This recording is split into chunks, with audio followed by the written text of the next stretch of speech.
La terre n'était pas informe et vide, mais la terre devint informe et vide. Genèse 1, 1 et 2. Au commencement, Dieu créa les cieux et la terre. La terre était informe et vide. Il y avait des ténèbres à la surface de l'abîme, et l'Esprit de Dieu se mouvait au-dessus des eaux. La Bible est écrite en 3 langues, hébreu, grec, araméenne. Le livre de la Genèse est écrit en hébreu. La langue hébraïque est une langue très complexe. Vous pouvez la lire dans de nombreuses dimensions. Chaque lettre de l'alphabet hébreu a une valeur numérique et représente un symbole. Par exemple, Aleph est la première lettre de l'alphabet hébreu. Sa valeur numérique est 1. Son symbole est le taureau, la force, la puissance qui symbolise le Dieu unique. La deuxième lettre est Bet. Sa valeur numérique est 2. Son symbole est tente, maison.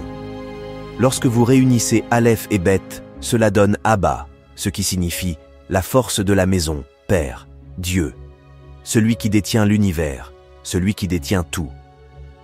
À l'époque où la Bible a été écrite, l'alphabet hébreu ne comportait pas de voyelles et la langue n'avait pas l'auxiliaire être ni avoir.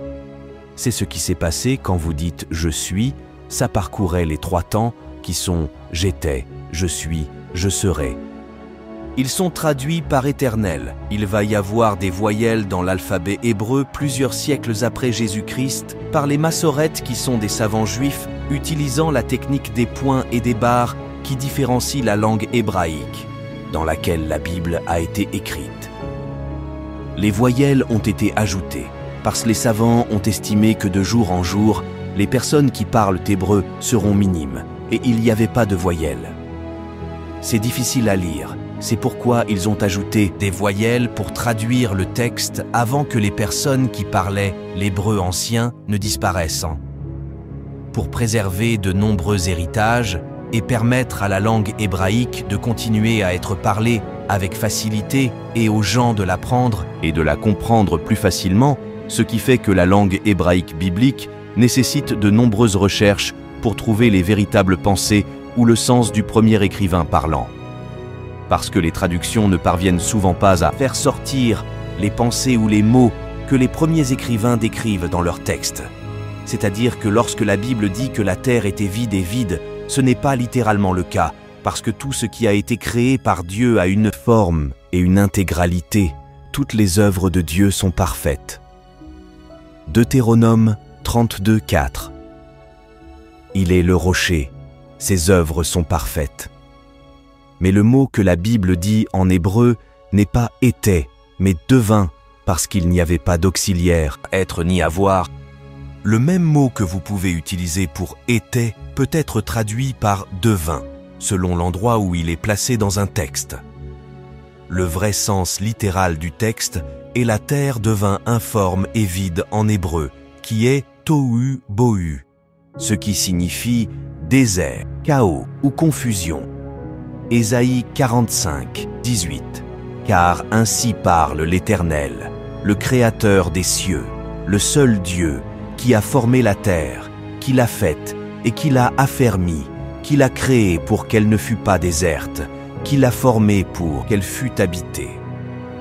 La Bible nous montre que Dieu n'a pas créé la terre pour être comme un tohu-bohu ou comme un désert. Ésaïe 45, 18 nous montre que les œuvres de Dieu sont parfaites, ce qui signifie tout ce qui est informe et vide est contre la nature de Dieu.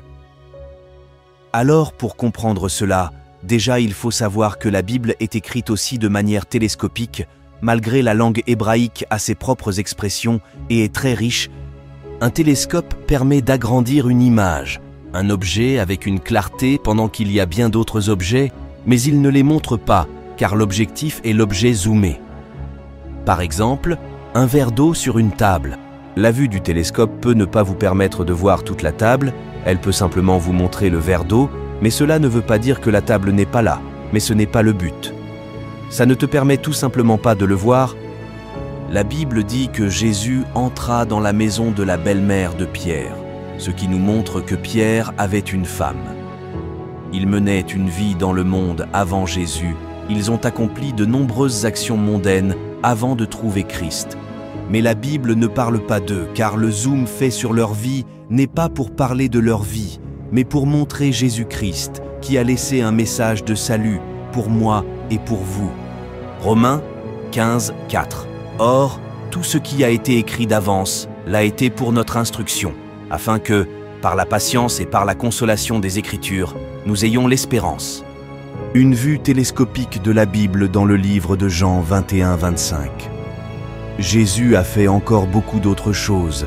Si on les écrivait en détail, je ne pense pas que le monde même pût contenir les livres que nous écrirait. Cela veut dire ce que Jésus a fait, qui n'est pas écrit, est plus grand que ce qui est écrit.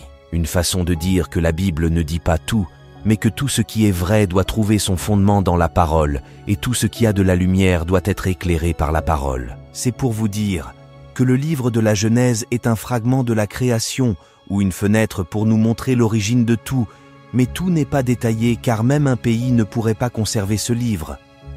La terre devint informe et vide, mais c'est pas elle était informe et vide. Genèse 1, 1. Au commencement, Dieu créa les cieux et la terre.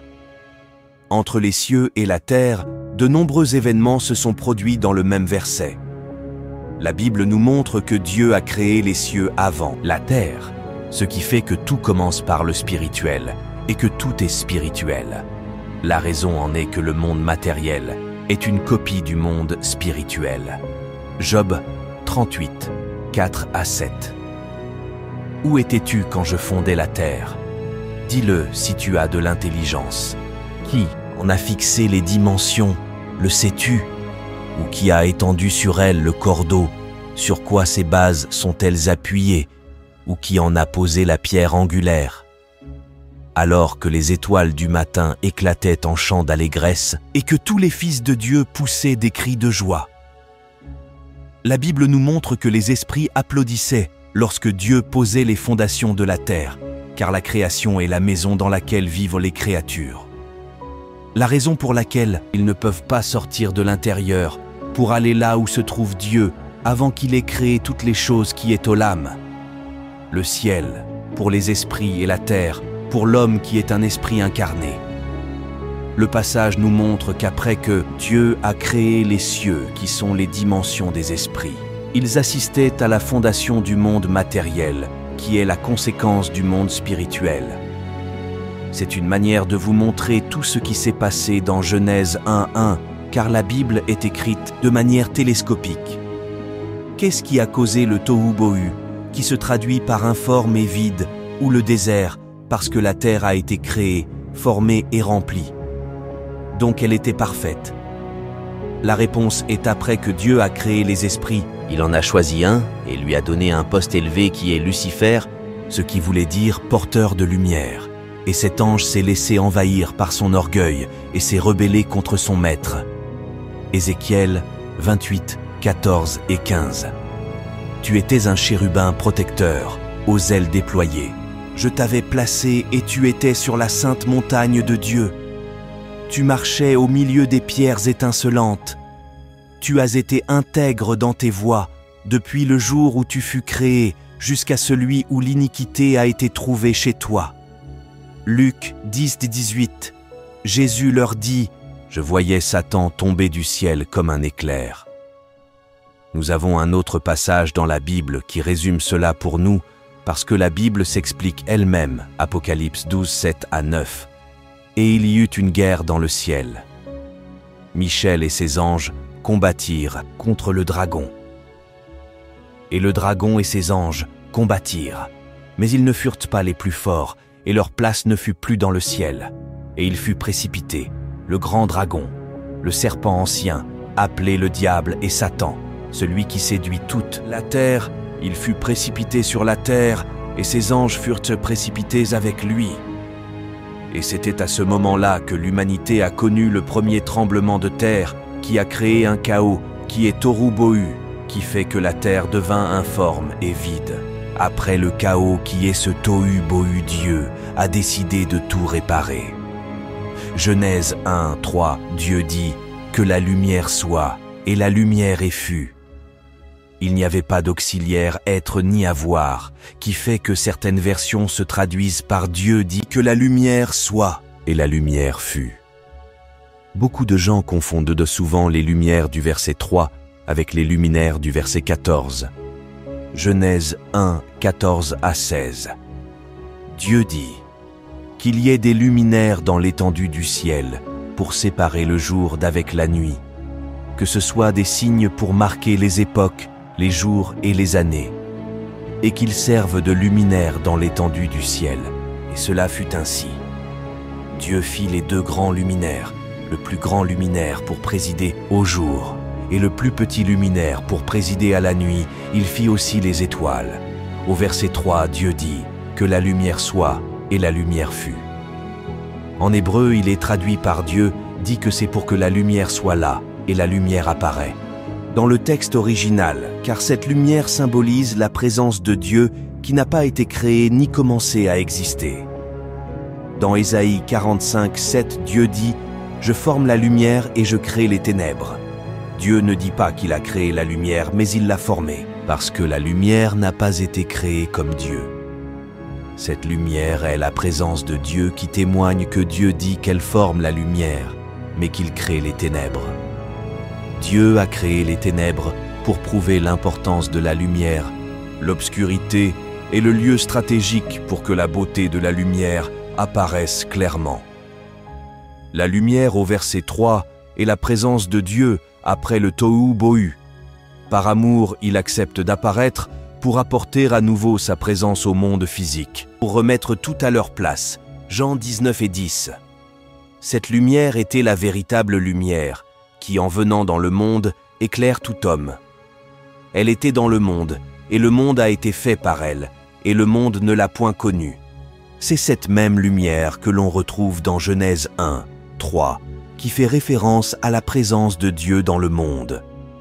Chaque verset de la Bible a au minimum un verset pour le corroborer.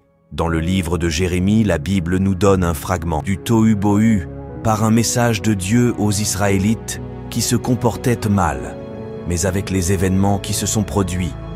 Jérémie 4, 23 à 26. Je regarde la terre, et voici, elle est informe et vide. Les cieux et leur lumière a disparu. Je regarde les montagnes, et voici, elles sont ébranlées, et toutes les collines chancellent. Je regarde, et voici, il n'y a point d'homme, et tous les oiseaux du ciel ont pris la fuite. Je regarde, et voici, le Carmel est un désert, et toutes ces villes sont détruites devant l'Éternel, devant son ardente colère. La terre devint informe et vide. Tout ce que Dieu a créé est parfait et complet, même si le péché entre pour le détruire. Dieu a la capacité de réparer ce que l'ennemi a brisé.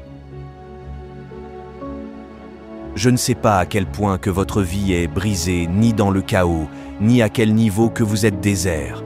Mais la seule chose que je peux vous dire, c'est que l'Esprit de Dieu peut vous apporter à nouveau la lumière, et même vous séparer des forces des ténèbres, pour tout mettre en ordre, comme il l'a fait pour sa création. Ainsi, votre vie glorifiera le nom de Dieu, et lui seul. De Thessaloniciens 3, 5. Que le Seigneur dirige vos cœurs vers l'amour de Dieu et vers la patience du Christ. Amen. Si tu sens que tu as la conviction de faire de Jésus le Seigneur de ta vie, je prie avec toi. Dis Seigneur Jésus, je me repens de mes péchés. Je confesse de ma bouche, Jésus-Christ est mon Seigneur et Sauveur. Et je crois dans mon cœur que Dieu l'a ressuscité des morts. Amen.